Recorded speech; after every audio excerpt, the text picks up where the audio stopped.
Apprehend God in all things, for God is in all things.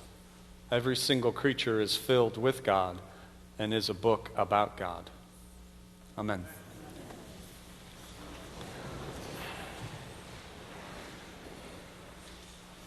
So I've mentioned to some of you before, I grew up in a town in South Florida, a little town, Jupiter, Tequesta. I don't know if you're familiar with that area, a little bit north of West Palm, but on the East Coast.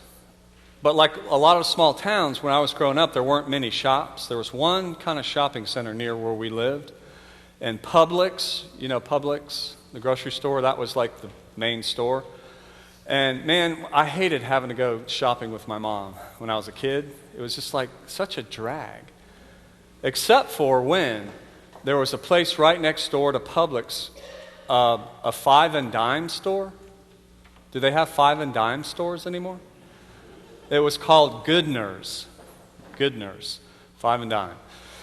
And whenever my mom would go to Publix and then go to Goodner's, then usually I knew I was going to get Lifesavers. Did you ever have a Lifesaver?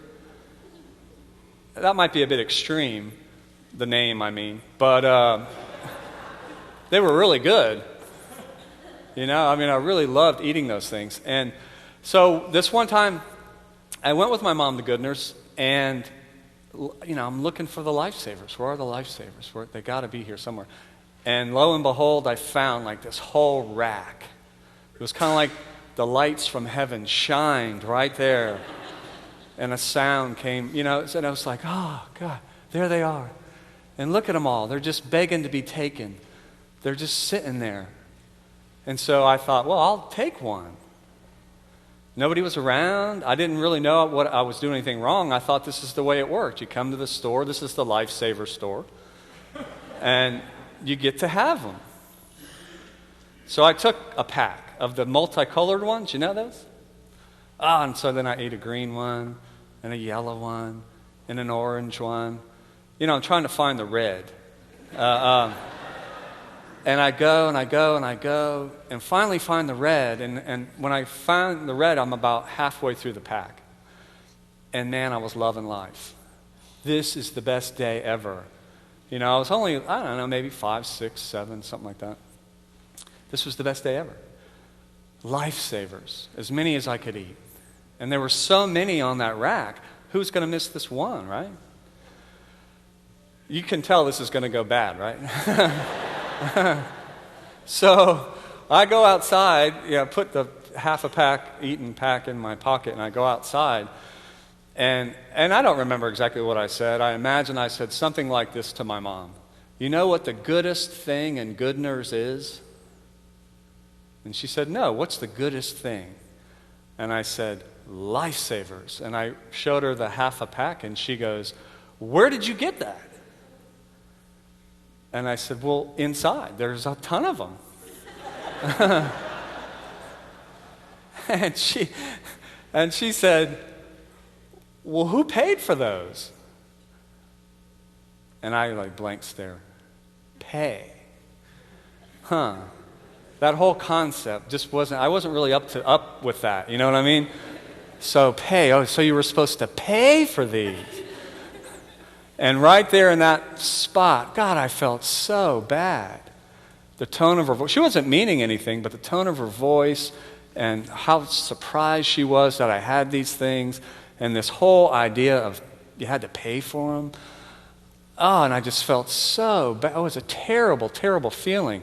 It was one of those feelings like, God, I wish I could just go put this back and make it all right. I wished, I could just go back in time. You ever have that?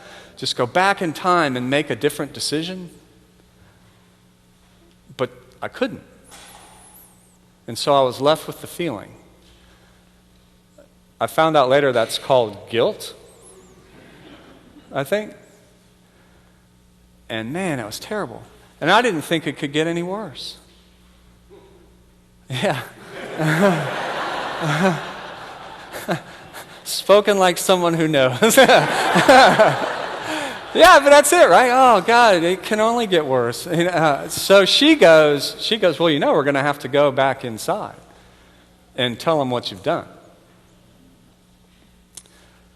And I'm like, there's no other way? Right? But that's the way it is, right? When you feel guilty, when you've made a mistake, I suppose, you go and you fess up and you say, I made a mistake, so that you can move on, right? And you make amends where amends can be made. That's what mature people do, right? But I wasn't very mature. So all I could think of was, how do I get out of this? So I got to go back in. So I go back in, show them the half-eaten pack of Lifesavers. And to be honest with you, I don't remember the conversation at all. I just remember the feeling. And the feeling was worse than guilt. Because it was no longer just, I'd done something wrong. It was that I was wrong. Get what I'm saying? It was no longer that I made a mistake. It was that I am a mistake. Did you ever feel that? Shame. Horrible, toxic feeling. So all I wanted to do at that moment, with that feeling, was run and hide. I did not want to be seen. Did you ever have that? Well, it's right there in that place when you feel like that,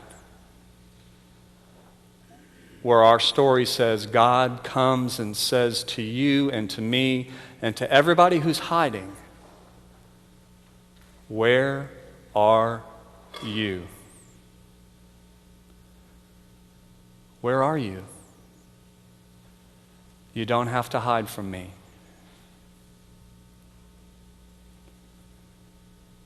You see, a wise woman put it much more articulately than me. And she wrote this: the truth of life is this: everyone feels broken, stunned, overwhelmed, and defective some of the time. Everyone feels that way some of the time, if you're human. And she says, at times like these, I just want to know that I'm loved and chosen and welcomed. No matter what a mess I've made of things or how defective I still feel.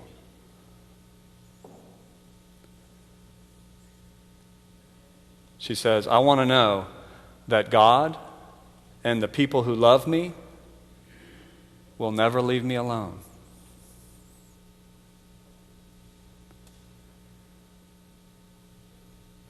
My friends, the truth is this: that story of Adam and Eve is not a story about two people who lived a long time ago and did something bad. That's not what the story's about. The story is a universal, archetypal story about the human condition, about humanity's desire and search for consciousness, about humanity's relationship with God, and God's unending search for us. Because God, the story says, wants to be in relationship with what God has made. God's unending search for you and for me. You see, because nothing will ever separate us from the love of God. Not even our poor choices. Amen.